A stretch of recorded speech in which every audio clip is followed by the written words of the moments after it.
దేవునికి స్తోత్రం. ప్రియమైన సహోదర సహోదరులకు శుభాభివందనములు. యేసుదేవుని వాగ్దాన కీర్తన 44:8 దినమెల్లా మేము దేవుని యందు అతిశయపడుచున్నాము.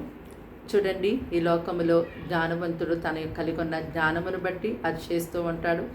బలవంతుడు తన యొక్క బలాన్ని బట్టి అతిశయిస్తూ ఉంటాడు. ధనవంతుడు మరి అధికారులు వారి యొక్క ధనాన్ని అధికారాలు బట్టి అతిశయించేవారు ఉంటారు. ఇంకా కొందరు వారు కలిగి ఉన్న రథములు బట్టి గుర్రములు బట్టి అతిశయించేవారుగా ఉంటారు.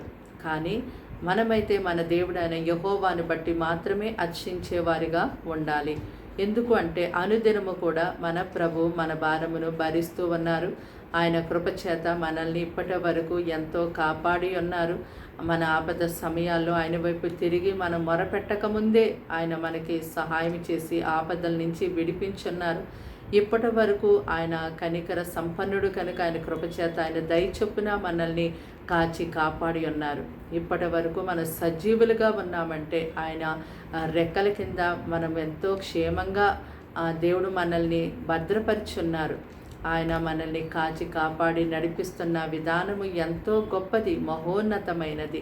కనుక ఈ లోక విషయములందు కాదు కానీ, నీవు కలిగొన్నటువంటి స్టేటస్ అందు కాదు కానీ, నీవు కలిగొన్న వెండి బంగారమును బట్టి అతిశయించడం కాదు కానీ, నీవు నీ జీవితంలో ఆహ్వానించి నీవు ప్రభుని సేవిస్తున్నటువంటి ఆ యొక్క గొప్ప ప్రభుని బట్టి మాత్రమే ఎల్ల వేళలా ఎప్పటికీ మనము అతిశయించేవారిగా ఉండాలి.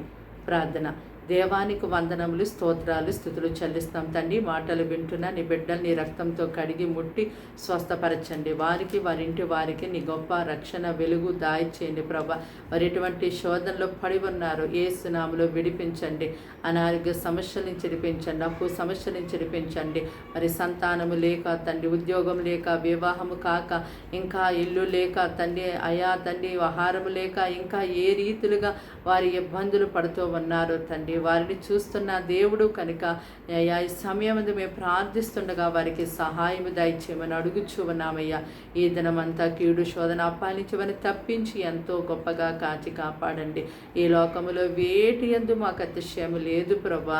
ఈ ప్రజలైన వారు ఎవరు కూడా ఈ లోక విషయాలందు మాత్రం ఎన్నడూ అతిశయించేవారు ఉండడానికి వీల్లేదు ప్రభా. మిమ్మల్ని బట్టి మాత్రమే అతిశయించేవారుగా మేము వారందరూ కూడా ఉండుటకు సహాయం చేయమని ఈ ప్రార్థన ఆలకించమని, ప్రతి ఒక్కరి చుట్టూ, వారి కుటుంబముల చుట్టూ, వారి సమస్త విషయముల చుట్టూ బలమైనటువంటి నీ కంచె కాపుదలి దినమంతా బలముగా ఉంచి నడిపించమని అయ్యా. ఇటువంటి శోధన పొంచి ఉందో వారి గృహాల మీద అది తొలగించమని యేసు నామములో ప్రార్థన సమర్పించి వేడుకుంటున్నాం తండ్రి.